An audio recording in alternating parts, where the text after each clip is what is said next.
little.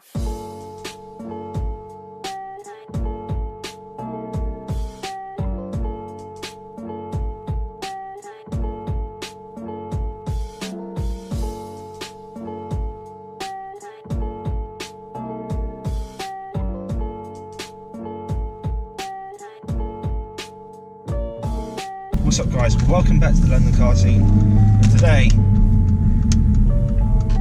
I'm going to launch my car using launch control for the first time.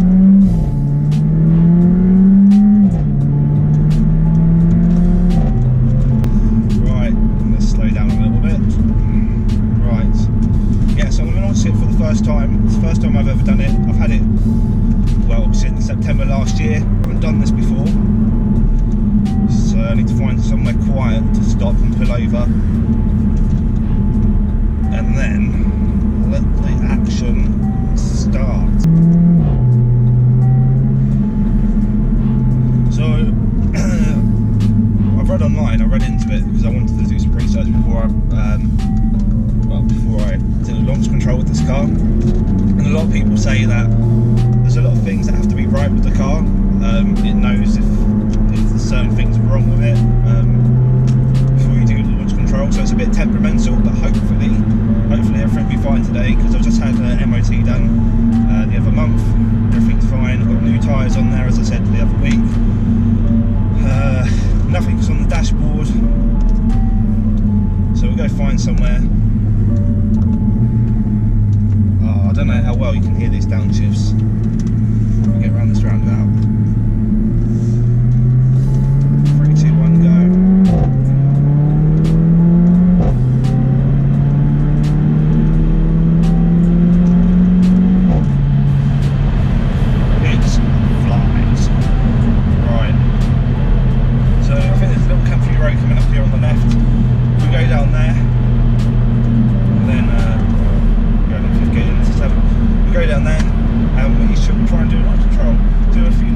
So you can see what it sounds like from outside, because this has got the standard A45 performance exhaust on this car, so you guys can see what it sounds like with a standard exhaust on it. Obviously it's an optional extra. I think it was a £2,000 optional extra from factory, but from what I read online, it's a normal exhaust with just one less resonator on it. So if you're watching this and you have an A45 and you want the performance exhaust, you can just have the normal exhaust and then just like delete one of the resonators. I think it's got two.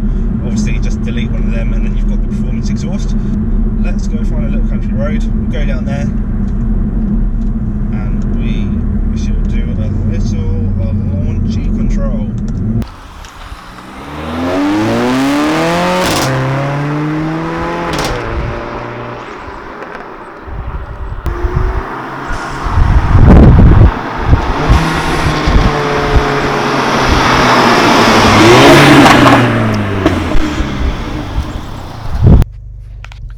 First thing to do before you use launch control is, if you put it on the AMG screen, you get the oil temperature, water temperature, and the gearbox temperature. And when you start the car, these will show up as blue, but you have to drive it until basically all the temperatures warm up. It takes roughly about 8 miles to warm up everything. Obviously you don't drive it hard when you get in the car first, always drive it slowly. Ignore that low petrol.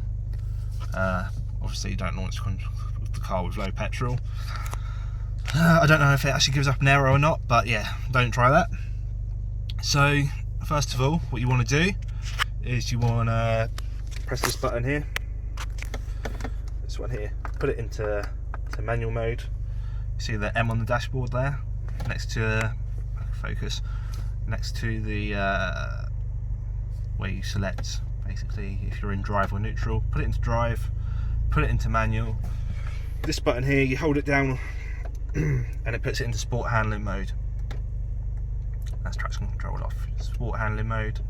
There we go. Right, and then you put your left foot on the brake pedal,